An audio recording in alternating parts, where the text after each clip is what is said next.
Today's media has high expectations of women. The media tells us that women should appear a certain way and be a certain size in order to be considered attractive. Models specifically have extreme expectations. Models are expected to be a size 2, have a 24-inch waist and 34-inch hips. Any larger can be considered atrocious. The average size of an American model is 5'11" and 117 pounds. This size is achieved by less than 5% of females, as is shown through the average size of American women, being 5'4" and 140 pounds. To be the size a model is expected to be, one would have to be underweight to the point that losing any more weight could be dangerous to their health.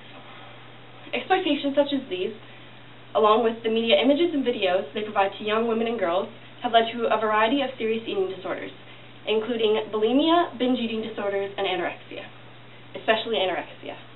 Anorexia nervosa is a serious illness that affects millions of people worldwide, not limiting who, as it affects thousands, if not millions, of young girls, from a popular actress to a 5-year-old girl. Anorexia and other eating disorders are considered mental illnesses and have the highest mortality rate of any mental illness. It is reported by the National Association of Anorexia Nervosa and Associated Diseases that 5 to 10% of anorexics die within 10 years after contracting the disease. 18 to 20% will be dead after 20 years, and only 30 to 40% ever fully recover. In addition, anorexia has become the third most chronic illness among young adults. Half of 11 to 13-year-old girls see themselves as overweight, and 80% of 13-year-olds have attempted to lose weight. 13-year-olds. It's quite obvious that although society claims to be moving forward, it's still moving back. When I was 13, I was most definitely not concerned about my weight, and perhaps only mildly worried about my appearance as a whole. And no 11-year-old girl should look in the mirror and see someone fat. They should see someone who wants to have fun and doesn't care what they look like while doing it. A 2004 article about Mary-Kate Olsen's entrance into rehab due to her anorexia talks about how some fans felt about her admission. A 19-year-old girl wrote on a website about eating disorders that she was inspired by Mary-Kate Olsen and was striving to look like her.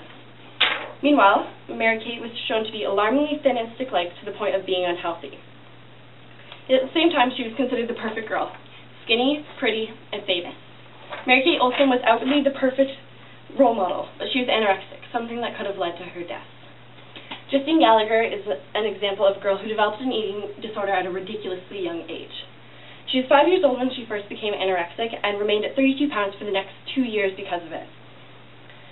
The cause of Justine's eating disorder? Her mother had been constantly making negative comments about her own appearance, which had led to Justine thinking similar things about herself. Her eating disorder is something she'll likely be battling for the rest of her life, and that's way more than any child should ever have to handle. Today's twisted society has made the so-called ideal figure unrealistic and almost unattainable. A girl shouldn't have to be underweight or even a certain size to be considered pretty. Every woman should consider herself beautiful no matter what she looks like. Fifth Commandment states, "You shall not kill." But society's expectations are leading to a series of serious disorders that can and do kill. Why does the media do this? Why does nobody stop it?